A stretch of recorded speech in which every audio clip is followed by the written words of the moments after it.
Good morning, friends. I am Dr. Bakodkar from Bhilai, Chhattisgarh. I am doing my IVF practice since last more than 35 years. Generally जो हमारे OPD में patients आते हैं, अब mostly मैं IVF ही करती हूँ और इनफर्टिलिटी के केसेस ही मेरे पास आते हैं, तो आईवीएफ के केसेस ऑब्वियस बहुत आते हैं और इधर उधर से भटके हुए, इधर उधर से किए हुए, सक्सेस हुए, फेल हुए पेशेंट आते हैं।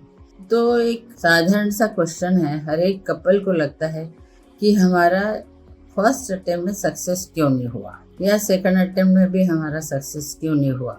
और ये क्वेश्चन आना स्वाभाविक है क्योंकि हर एक का इसमें पैसा काफ़ी खर्चा होता है, टाइम कंज्यूमिंग भी है और थोड़ा सा मेंटल स्ट्रेस देने वाला ये प्रोसेस है। तो इसके लिए हम आज बात करेंगे कि आईवीएफ सक्सेस होने के लिए क्या क्या फैक्टर्स की ज़रूरत है और ज़रूर हम फर्स्ट अटेम्प्ट में सक्सेस होने के लिए क्या जो जरूरी है और क्या नहीं, ये बात करेंगे। जैसे कि आप जानते हैं, एम्ब्रियोज लैब में बनते हैं, एग्स निकालते हैं, स्टिमुलेशन 10 दिन का, 12 दिन का या कभी कभी 15 दिन का भी स्टिमुलेशन दे के बहुत सारे एग्स बनाने की कोशिश करते हैं। बहुत सारे एग्स बनते हैं, वो एग्स में एक्सलेंट एम्ब्रियो किससे बनते हैं वो डिसाइड होता है और एक्सलेंट एम्ब्रियो ही हम ट्रांसफ़र करते हैं।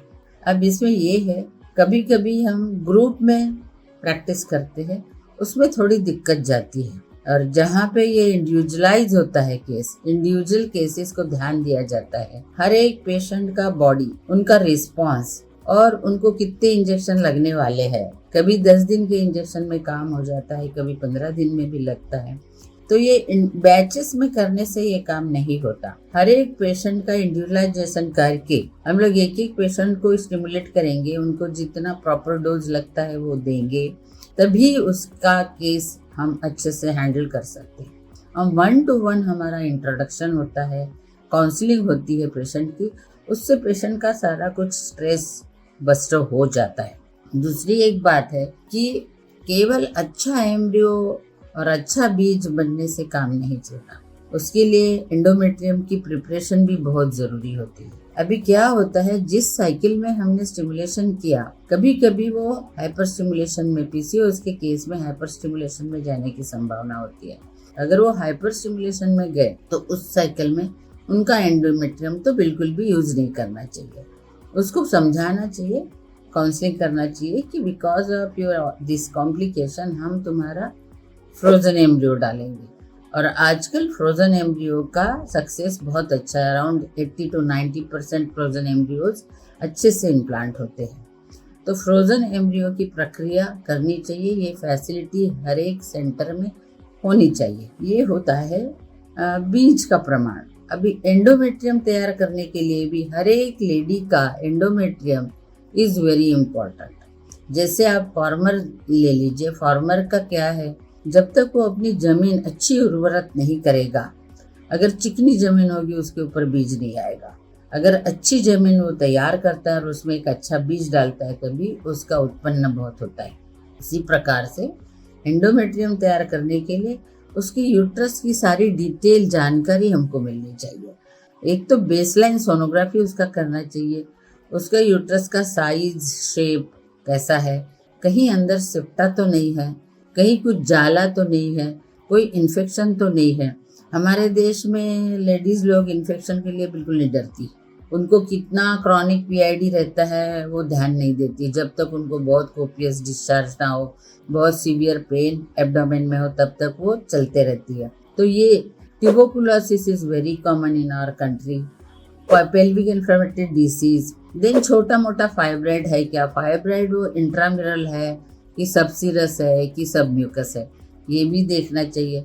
इसके लिए उनको हर आईवीएफ के पहले, आईवीएफ प्रोसीजर करने के पहले हिस्ट्रोस्कोपी, लेप्रोस्कोपी करेंगे तो हमको पूरी जानकारी मिलती है। सोनोग्राफी करने से हमको उनका ब्लड फ्लो मिलता है कि ब्लड फ्लो यूट्रस के एंडोमेट्रियम तक जा रहा है कि नहीं।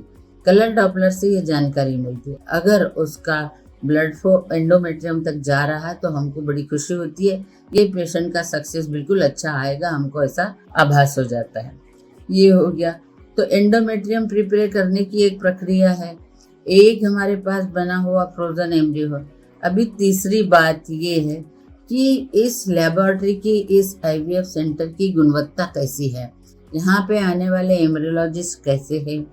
ये एकदम एक्सपीरियंस और क्लीन एंड नीट, और उन्होंने सारे प्रोटोकॉल अकॉर्डिंग टू WHO सब सारे यूज़ कर रहे कि नहीं, उसके अनुसार ये चल रहे कि नहीं। क्लिनिशियन भी अच्छी एक्सपीरियंस चाहिए। देन लैब में जो इक्विपमेंट्स यूज़ होते हैं सारे इम्पोर्टेड होते हैं, उनकी भी क्वालिटी कंट्रोल हो रही कि नहीं। जो न्यूट्रिशंस लगते हैं एग डेवलप करने के लिए, एम्ब्रियो बनाने के लिए, वो न्यूट्रिशन का भी इसमें बहुत कुछ हाथ है। तो ये सारी चीज़ें आपको पता करनी चाहिए कि हमको ये कौन से सेंटर में सबसे अच्छा मिलेगा, कहाँ का सक्सेस रेट ज़्यादा है, ये आपको पता करना चाहिए, वही आपको जाना चाहिए। फोर्थ बात ये है कि खुद के बॉडी का मेटाबॉलिज्म कैसा है, आपको थायराइड है क्या, आपको ट्यूबरकुलोसिस है, कोई इन्फेक्शन है, BP है, शुगर है, और आपकी बॉडी अगर ओबेज है तो उसको वेट लॉस करना है, बॉडी को टोन करना है। जितना वेट रिड्यूस करेंगे उतना आपके लिए अच्छा होता है। सबसे ज़्यादा लेडीज़ में फैट किधर आती है, एब्डोमेन में, नीचे जहाँ पे यूट्रस रहता है, वहाँ की फैट रिड्यूस करना इज़ वेरी इंपॉर्टेंट, क्योंकि यूट्रस बस वहीं है। तो यूट्रस का ब्लड सर्कुलेशन अच्छा होने के लिए आपको पेट की एक्सरसाइज करना चाहिए। दूसरा, खान पान। हमने बहुत सारे वीडियोस में खान पान के बारे में बताया है। खान पान अच्छा रखना चाहिए, हाई प्रोटीन लो कार्बोहाइड्रेट का डाइट लेना चाहिए, बाहर का अनहेल्दी खाना बिल्कुल नहीं खाना चाहिए। ये सब फैक्टर्स आपके शरीर को तैयार करने के लिए लगता है, और बाहर का खाने से आपको एवरी चांस ऑफ इन्फेक्शन होता है, वो अवॉइड करना चाहिए। पानी भरपूर पीना चाहिए। और उसके बाद फ्रोजन एम्ब्रियो अगर आपके है लैब में, तो आप 1 महीना 2 महीना अपने शरीर को तैयार करने के लिए ले लीजिए, एंड देन ये IVF का एम्ब्रियो ट्रांसफर के लिए आए। एम्ब्रियो ट्रांसफर अगर फर्स्ट अटेम्प्ट में होता है तो बहुत अच्छा है।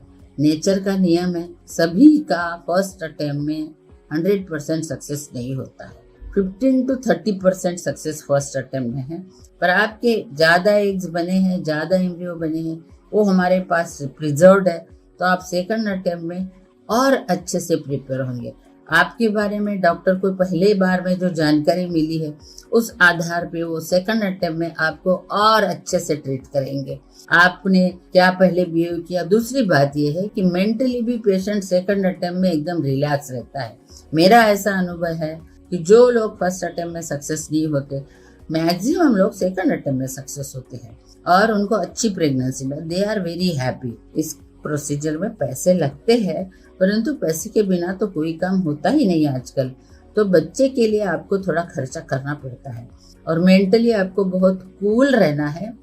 और एक फैक्टर होता है LUCK, लक। अगर आपका लक अच्छा है, और लक अच्छा करना आपके हाथ में है, आप अगर ज़्यादा सोचेंगे नहीं, ज़्यादा स्ट्रेस नहीं लेंगे, और जो भी स्ट्रेस है उसको बस्टिंग करने में आप व्यस्त रहेंगे, तो आपका लक भी आपको फेवर करेगा, और डेफिनेटली आपका सक्सेस होगा।